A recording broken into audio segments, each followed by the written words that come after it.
Hi friends, నేనైతే first time మదీనాకు వచ్చాను. So చాలా అంటే చాలా బాగుంది ఈ ప్లేస్ అయితే. అంటే నాన్ ముస్లిమ్స్ అసలు ఎలా చేస్తారో చెయ్యరో అనుకున్నాను, కానీ ఎలా చేశారు. అండ్ నేను లోపలికి మెయిన్ డోర్ లోపలికి అయితే వెళ్ళి ఒక 2 minutes కూర్చొని కూల్ వాటర్ ఉంటాయి, అవి తాగేసి అయితే వచ్చాను. సో చాలా అంటే చాలా హ్యాపీగా ఉంది నాకు.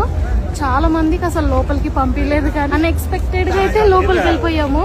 చాలా హ్యాపీగా ఉంది. సో మీరు కూడా చూడండి, ప్లేస్ అయితే చాలా అంటే చాలా పీస్ఫుల్గా ఉంది ఫ్రెండ్. ప్రతి ముస్లిమ్స్కి అయితే పవిత్రమైన ప్లేస్ ఇది మదీనా. మెయిన్ అదే, ఎందుకంటే అల్లాహ్ మెసెంజర్ గ్రేవ్యార్డ్ అది. సో చూడండి, టైం అయిపోయింది, వెళ్ళాలని అంటున్నారు. So bye friends. ఫైనల్లీ ఈ వ్యూ చూడండి ఫ్రెండ్స్, అండ్ వ్యూ ఎలా ఉందో కామెంట్ చేయండి. అలాగే వీడియోకి అయితే లైక్ చేయండి, సబ్స్క్రైబ్ చేయడం మాత్రం అసలు మర్చిపోకండి ఫ్రెండ్స్. ఇంకా సపోర్ట్ చేయండి.